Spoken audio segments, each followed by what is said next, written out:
Hello everyone, I'm Johnny and I'm here to give another update about exciting news from our Patreon scheme. And today I'm with Matt Tuckey, who we haven't funded recently actually. We funded him a few years ago for a project, and I'll be honest, it was the project I look back on with the most glee from his application, where he applied to get a microphone that was so sensitive you could put it in a cow pat and hear the bubbles burst. Matt, that is true, isn't it?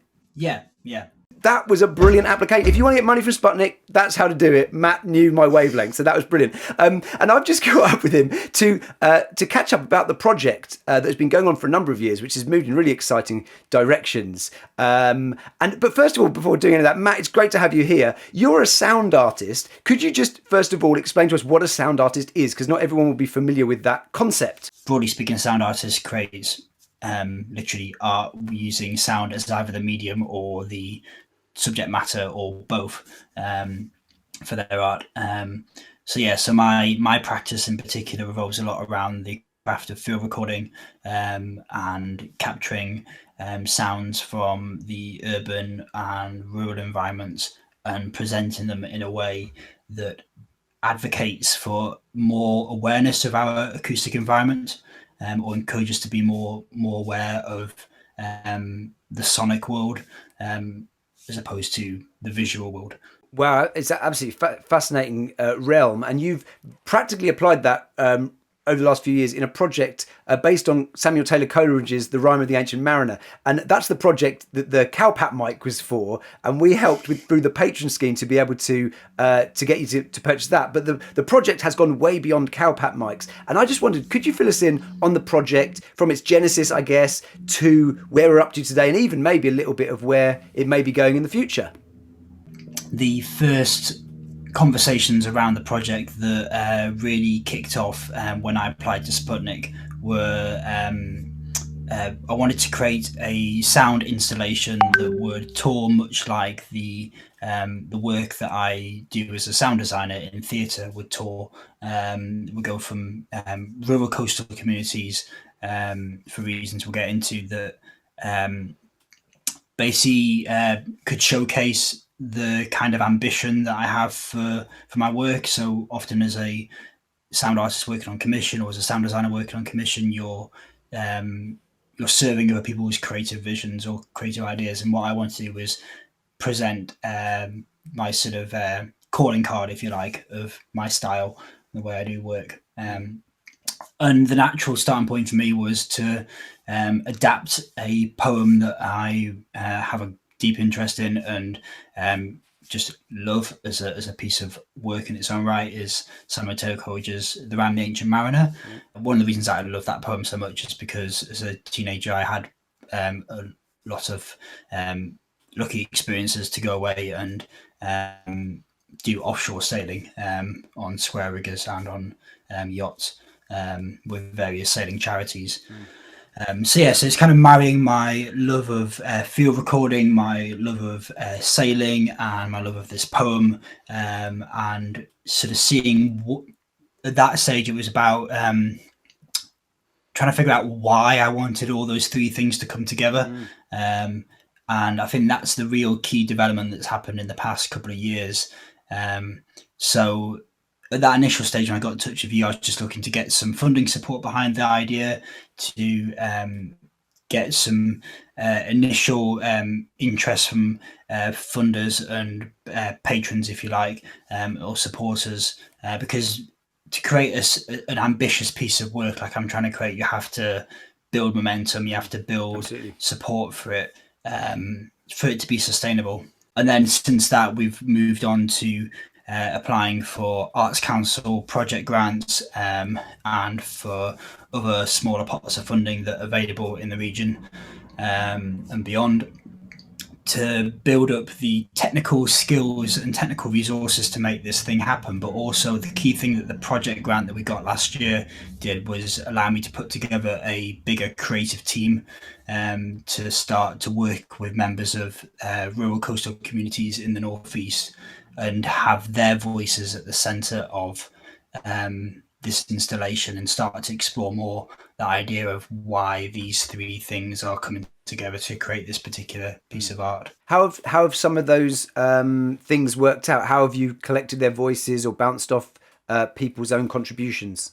That stage in the project last year where we were able to really dig into the community engagement aspect, that started off as sort of just reaching out to members of a particular community. So Amble, which is a rural coastal location on the northeast of England, which I've spent a lot of time recording in, has quite an interesting and diverse art scene of its own.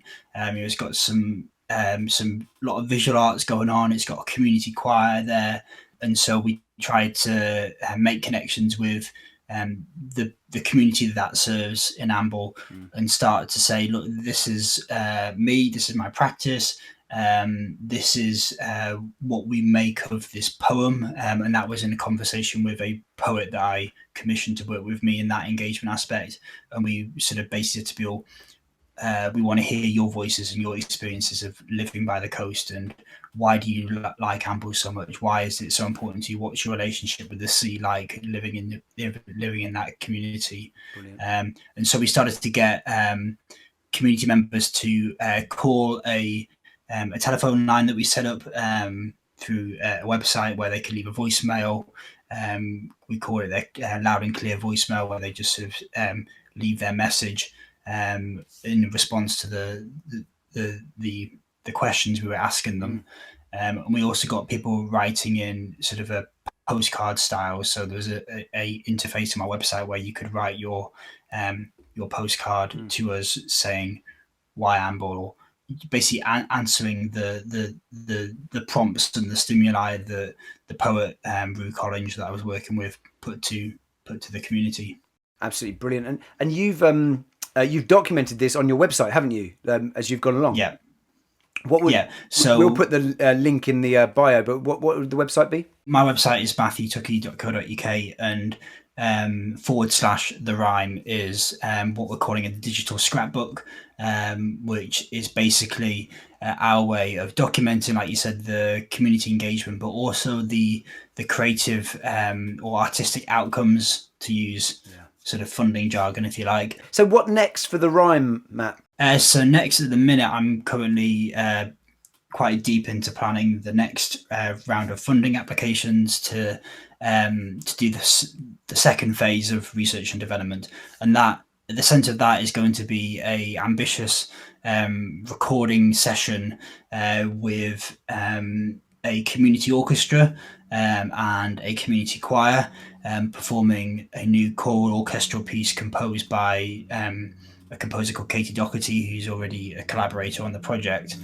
Normally, to sort of very quickly, crudely describe the relationship, it's the detail and energy often comes from a score, and the sound design or soundscape behind it is often more of an ambient and sense of place. And we kind of want to flip that relationship on its head a little bit and go, okay, what if we make the soundscape and the sound effects, the detail in this story we're telling, and make the music a more tonal, ambient, emotive prompt, if you like, for the audience. It's absolutely fantastic, and where this project's gone from the start, I think is wonderful. Really look forward to seeing where it continues. I mean, it's just the link of riffing off a classic piece of poetry like the Rime of the Ancient Mariner, a love for like God's created world and like your experience of sailing, and with a focus on local community and bringing community together in art is just it's just ticking all my boxes, Matt. I think it's wonderful, and really, really look forward to hearing what's happening next. So if you like projects like Matt's, please consider supporting our patron scheme, as we want to give more and more money to artists like Matt to make these things happen. And so that's all we've got time for today. Matt, it's been brilliant having you here, and see you all later. Bye.